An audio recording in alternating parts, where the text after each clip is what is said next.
Yo vengo a completar una pata del tema de la responsabilidad, que es la responsabilidad tributaria de los administradores. Y si ven el título y debajo Ley 31/2014, es un poco engañoso. A mí me hubiera encantado poder centrar toda la responsabilidad tributaria de los administradores en una ley, pero el tema tributario tiene el problema de que realmente nos ocupa para su adecuada interpretación de un montón de normas que además están vivas, están en continuo cambio, y que es difícil entender cualquier tipo de elemento del ámbito fiscal o tributario, y en este caso de la responsabilidad, sin entrelazar unas con otras. Aquí, bueno, esto es una base de lo que hay, pero hay mucho más. Ahí faltaría pues el reglamento de la nueva ley de sociedades, la nueva ley de auditoría. Es decir, está en continuo movimiento y bueno, espero que en los próximos meses estemos un poco más calmados en el tema tributario, pero realmente es un tema complejo y intentaré referirme en la medida de lo posible poco al articulado, pero es francamente inevitable. He querido señalar la modificación de la Ley General Tributaria recientemente aprobada, la Ley 34/2015, porque sí que nos puede y nos va a afectar a determinados ámbitos. Tres son los aspectos fundamentales de los responsables o tres ámbitos normativos tenemos recogida la responsabilidad tributaria. Por una parte, la Ley General Tributaria, que como les acabo de apuntar ha sido modificada recientemente. Ahí irían recogidos los aspectos sustantivos. El Reglamento General de Recaudación, donde irían todos los aspectos de procedimiento, y el Reglamento General de Gestión e Inspección Tributaria, donde estaría la responsabilidad del procedimiento inspector. A pesar de la continua aprobación de leyes de carácter tributario, no solamente las leyes propias de los impuestos, sino legislaciones indirectas que afectan, el objetivo es claro. El objetivo es tratar de asegurar el cobro de las deudas tributarias, es decir, que Hacienda cobre. Y bueno, desde los distintos ámbitos se van haciendo modificaciones para conseguir en mayor o menor medida este objetivo. La última modificación de la Ley General Tributaria en este sentido realiza cambios para eliminar situaciones de privilegio y equiparar en la medida de lo posible a todos los presuntos delitos o defraudadores o de lo que sería calificado como delitos contra la hacienda pública, igual que al resto de deudores tributarios, y además se incorpora un nuevo supuesto de responsabilidad basada en la condición de causante o colaborador en la defraudación, cualificada además por la necesidad de la condición de imputado en el proceso penal. Como decía, se va acotando cada vez más el ámbito para tratar de garantizar en la medida de lo posible y están realmente lográndolo adecuadamente ese cobro de las deudas tributarias. Tres son los bloques en los que he estructurado esta presentación. El primero es el control de los riesgos fiscales y la responsabilidad de los consejeros o de los consejos de administración. En segundo lugar, muy ligado con el primero, la responsabilidad tributaria de los administradores. Y por último, la fiscalidad de esa retribución de los administradores. En cuanto al control de los riesgos fiscales, el objetivo de la última reforma de la Ley de Sociedades de Capital, como las anteriores y las posteriores, son establecer un conjunto de normas que limiten los riesgos fiscales asumidos por las empresas. En principio, empresas cotizadas se refiere la norma. ¿Cómo? Bueno, pues a través de una serie de artículos que, como ven ahí, están basados todos ellos, tanto el 529 como el 540, en que los administradores de estas empresas deben aprobar sin posibilidad de delegar la estrategia fiscal de la empresa y las operaciones de especial trascendencia fiscal. Es decir, de alguna manera ya se está estableciendo de una forma normativa, de una forma mucho más precisa, esa responsabilidad del administrador sin posibilidad de eludir la misma. Y además, importante, que no es delegable por el Consejo de Administración. El artículo 41 de esta Ley de Sociedades de Capital, que establece las facultades indelegables del Consejo de Administración. Y me voy a referir exclusivamente a las fiscales, que cobran una importancia que en la mayoría de las ocasiones ya la tenían, es decir, de alguna manera las empresas con unas buenas praxis ya las tenían asumidas, pero que ahora son absolutamente ineludibles.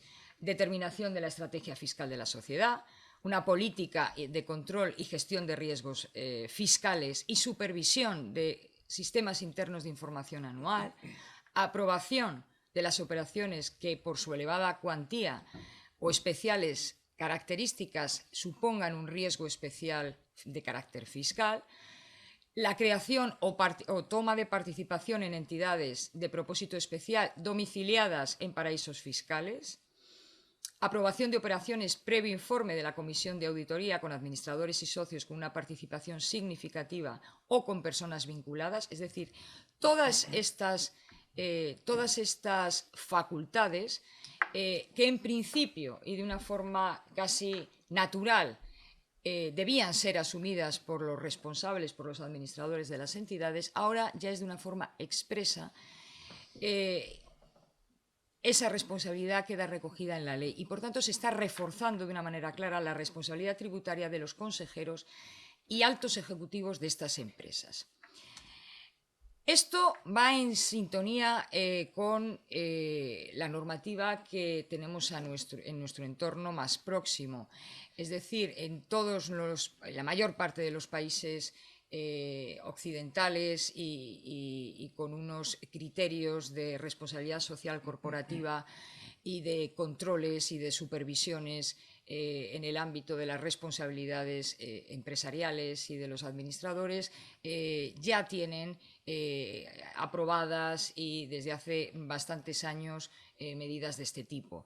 Algunos ejemplos, como pueden ser Reino Unido, donde los directores financieros de las compañías deben emitir unos certificados con carácter anual que de alguna manera estén asegurando que son correctos, que son idóneos esos sistemas de aplicación de impuestos y el control de riesgos fiscales. En Estados Unidos, evidentemente, el tema es bastante importante, bastante relevante y hay leyes y normativas contables que así lo apoyan. Canadá analiza el riesgo tributario sobre todo de las multinacionales y precisamente quien pueda probar, quien pueda garantizar que efectivamente está llevando a cabo esos controles fiscales, bueno, pues luego están sometidas, como si dijéramos, a unas ventajas de un control blando por parte de la administración. En Holanda hay igual sistemas que relacionan la relación cooperativa entre la autoridad fiscal y las compañías, y aquellas empresas que remiten a Hacienda un plan detallado de esos riesgos fiscales, pues tienen un control menos exhaustivo, y Australia exactamente igual. Por tanto, nos estamos moviendo en los mismos ámbitos, incluso de una forma más relajada que estos países, pero es hacia donde nos dirigimos. ¿Qué responsabilidad tributaria tienen los administradores? Bueno, como todos ustedes saben, dos tipos de responsabilidad tributaria pueden existir: la responsabilidad denominada solidaria y la subsidiaria. La solidaria es que la administración, Hacienda, puede dirigirse indistintamente tanto contra la entidad como contra el administrador, mientras que la subsidiaria exige que haya una previa declaración de fallido tanto del deudor principal como de los posibles responsables solidarios. Esto es a nivel lo que recoge la Ley General Tributaria, que tanto la del 2003 como la última modificación lo mantiene. Pues bien, la falta de pago del deudor principal, es decir, de la sociedad, es requisito común tanto a la responsabilidad solidaria como a la responsabilidad subsidiaria. Esto tampoco es ninguna novedad. Esto ya los tribunales y las sentencias de los distintos órganos ya venían manifestándose en este sentido. Ahí tienen algunas de estas sentencias. Pero lo que ha ido perfilando las últimas leyes, y en concreto la ley de sociedades de capital, es los requisitos para que esa responsabilidad de los administradores sea considerada como tal. Tres requisitos simultáneamente se deben de producir. Evidentemente, el primero, cometer una infracción tributaria por parte de la entidad. En segundo lugar, ser administrador de hecho o de derecho en el momento en que se haya cometido la infracción. Y en tercer lugar, la concurrencia de una conducta no diligente del administrador. ¿Qué significa esto? Significa o bien que no realice actos de su incumbencia para el cumplimiento de las obligaciones tributarias, es decir, no presentar las declaraciones, o que las declaraciones de los impuestos correspondientes no sean las adecuadas, o consentir el incumplimiento por quien dependa de ellos, es decir, ya no se admite he delegado esta responsabilidad fiscal y por tanto me eximo de la misma, no es admisible, todo lo que depende de los administradores es asumida la responsabilidad por ellos. Y en tercer lugar, haber adoptado acuerdos que posibiliten estas infracciones. Por tanto, no es una responsabilidad objetiva de los administradores, sino es una responsabilidad por actuación ilícita, sea por dolo, por culpa o por simple negligencia. ¿Cuándo tendremos una responsabilidad solidaria? Pues cuando los administradores hubieran sido los causantes o colaboren activamente en la realización de la infracción tributaria. Pero es importante porque exige dolo o culpa, aunque sea leve. Y más importante, y además, ese dolo o culpa tiene que ser demostrado por parte de la administración tributaria que existe. ¿Cuándo tendremos una responsabilidad subsidiaria? Pues no requiere ese dolo, ese requisito intencional, pero posee el mismo alcance que la responsabilidad solidaria en cuanto a la deuda tributaria de las sanciones. ¿De esto qué se deduce? De esto se deduce que la dificultad que puede suponer para la administración, para la Hacienda, demostrar el dolo o la culpa del administrador conlleva que en el 99,9% de las situaciones la responsabilidad del administrador va a ser una responsabilidad subsidiaria, porque en definitiva, y volviendo a lo que decía al principio, el objetivo es cobrar, es garantizarse la deuda tributaria y, como les acabo de decir, la responsabilidad subsidiaria tiene el mismo alcance en cuanto a la deuda y a las sanciones. Por tanto, nos vamos a encontrar en esta situación la mayor parte de las ocasiones. ¿Cómo puede protegerse el administrador? Bueno, pues evidentemente la empresa tiene que debe presentar las autoliquidaciones de los impuestos que les afectan. Evidentemente, el impuesto sobre sociedades, retenciones, el IVA, etc. Si presentas la declaración de estos impuestos, no habrá infracciones tributarias ni las sanciones paralelas. Sin sanción es mucho más complicado derivar la responsabilidad del administrador. No se puede hacer por la vía del 42.1 de la Ley General Tributaria, ni por la vía del 43.1 de la Ley General Tributaria. La responsabilidad tiene como presupuesto la tipicidad de la existencia de una sociedad infractora.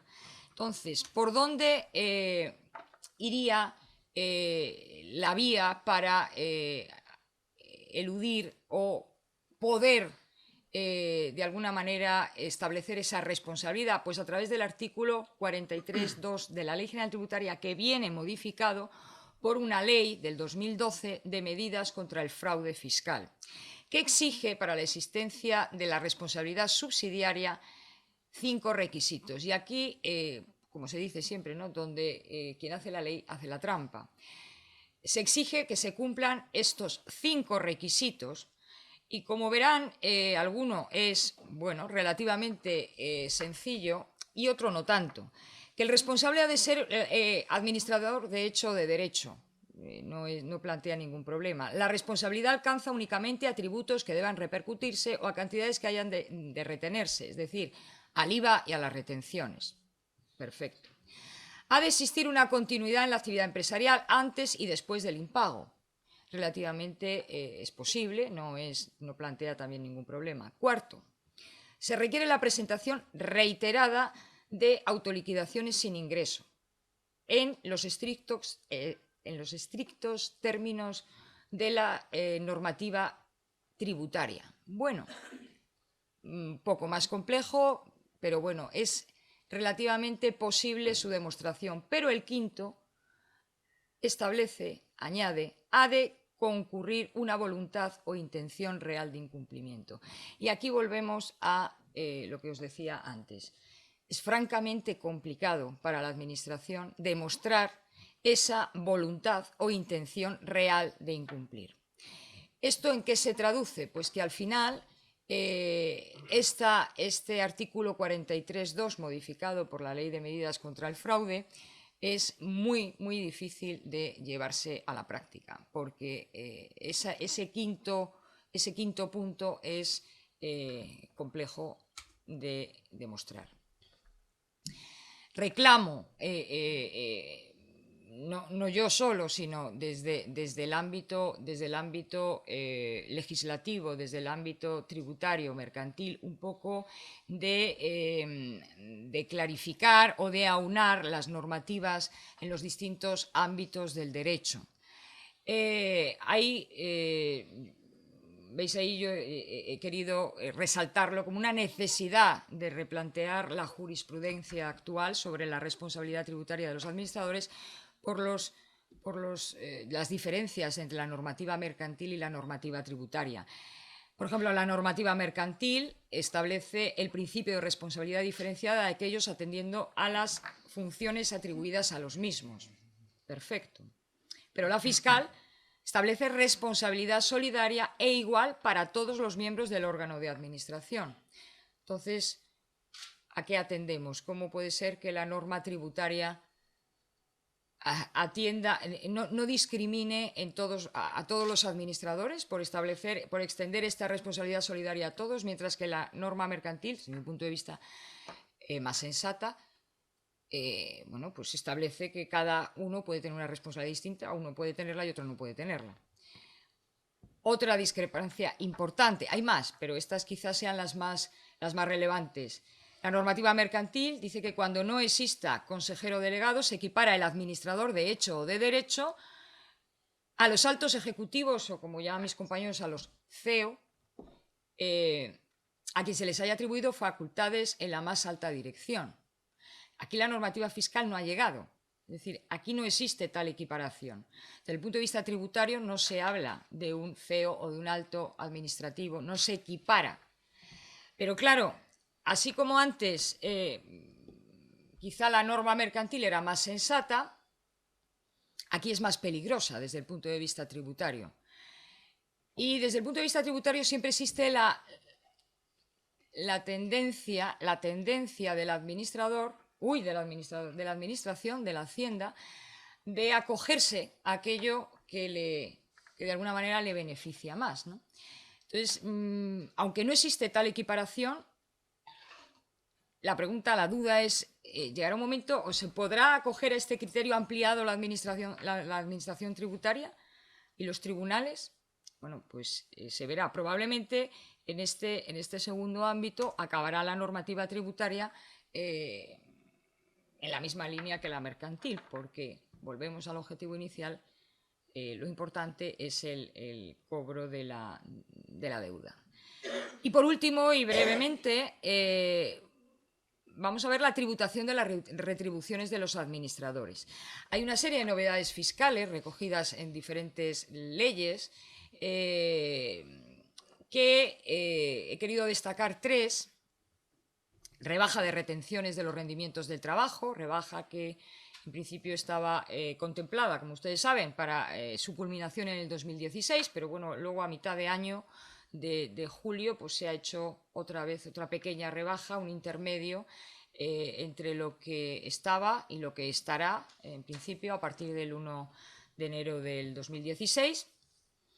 Importante también la modificación en la ley de sociedades, en el sentido de que las retribuciones de los administradores, existía una duda continua y continuas consultas a la administración tributaria si se podían considerar como gastos fiscalmente deducibles para la entidad o no, y había resoluciones en todas las direcciones. Ya se ha establecido con claridad que siempre va a ser fiscalmente deducible, no se va a considerar un donativo, una liberalidad. Y por último, también importante, porque no solo en este ámbito, en otros muchos tiene consecuencias muy relevantes, el concepto de vinculación. El concepto de vinculación se ha vuelto, porque esto ya en tiempos pasados ya existía. El porcentaje de vinculación se ha elevado al 25% o superior, y antes del 1 de enero del 2015 era del 5 o del 1%. Y eso penaliza muchos ámbitos de la gestión empresarial y de personas físicas. O sea, bueno, que se ha liberado un poco este ámbito. Y a partir de ahí, bueno, pues he hecho como si dijéramos pues 4 posibles casos que nos podríamos encontrar. Primero y el segundo son idénticos, como ven: socio administrador que percibe de la sociedad retribuciones por cargo de administrador, o socio de administrador que percibe de la sociedad retribuciones por funciones generadas de alta dirección. El tratamiento tributario sería idéntico. En todos los casos, como os decía hace un momento, el gasto a efectos del impuesto sobre sociedades va a ser fiscalmente deducible, ahí ya no existe duda. Un poco el tratamiento desde el punto de vista del administrador o CEO o alto directivo, persona física, es lo que va a variar. En este caso, rendimiento del trabajo personal, sin ningún tipo de problema, con las retenciones correspondientes. El caso 3 es donde empieza a haber una pequeña variante. Socio administrador percibe de la sociedad retribuciones por actividades que no estén incluidas en la sección segunda de las tarifas del impuesto sobre actividades económicas, es decir, que no perciba como actividad profesional. En este caso, sociedades, seguimos en el mismo tratamiento, y en el IRPF dependerá del tipo de renta, de la consideración del tipo de renta. Renta del trabajo, cuando con las retenciones correspondientes, como en los casos anteriores, cuando existe una relación laboral de carácter dependiente y no exista una ordenación de los medios de producción por cuenta propia. Y ya sí que incorporamos la posibilidad de que eso tribute como actividad económica, siempre y cuando se den esos requisitos de no dependencia y ordenación por cuenta propia de los medios de producción. En este caso, las retenciones son más reducidas, e incluso existen unas retenciones súper reducidas en el caso de los inicios de actividad, como pueden ver. Y luego está el último caso, que sería como el innovador, porque es el que ha sufrido la última modificación de la ley de renta, que es socio administrador que percibe de la sociedad retribuciones calificadas como actividades económicas, es decir, las que están en la sección segunda del impuesto de actividades económicas. Desde el punto de vista del IRPF, ya sí se consideran rentas o rendimientos de actividades económicas, con las retenciones correspondientes, pero siempre y cuando concurran todos y cada uno de los requisitos que ven ahí, los 3 simultáneamente, no uno, los 3 se tienen que dar. Que provengan esas rentas de una entidad de la que sea socio el perceptor, con independencia de que sea administrador o no. Que se deriven de la realización de actividades profesionales, que son las recogidas específicamente en la sección segunda del impuesto sobre actividades económicas. Y que el socio perceptor esté incluido en el régimen especial de la Seguridad Social, en el RETA. O en una mutualidad de previsión social que actúe como alternativa a este régimen. Si se cumplen simultáneamente estas 3 condiciones, de forma ineludible, ese administrador debe tributar como actividad económica. Luego están aquí son unas aclaraciones en cuanto a la retribución de los administradores. Tributar como actividad económica en este último caso automáticamente implica ser contribuyente sujeto pasivo de IVA. En principio no, porque una de las características de toda nuestra legislación tributaria es que muchos conceptos se definen de forma diferente dependiendo del ámbito o del impuesto en el que estemos tratando, y en este caso ocurre. Automáticamente no existe esa derivación de estoy en actividades económicas, estoy en el RETA, automáticamente soy sujeto pasivo de IVA. Es probable, bastante probable que sí, pero se tienen que dar las condiciones que exige la ley del IVA, no las que ni exige la ley de renta ni exige la ley la ley de sociedades de capital. ¿Y cuáles son esas leyes de IVA? Si el socio lleva a cabo la ordenación por cuenta propia de factores de producción para el desarrollo de esa actividad, efectivamente estamos ante un sujeto pasivo de IVA, que no implica que en el caso anterior siempre se produzca esta circunstancia. Por tanto, bueno, y evidentemente si se da esa circunstancia, sujeto pasivo de IVA tiene que estar está obligado a todos los requerimientos contables, registrales que exige este impuesto, entre ellos emitir factura. No quiero extenderme más, luego si surge alguna duda o alguna pregunta, pues me gustaría dejarlo para la mesa, para el debate posterior. Y muchas gracias.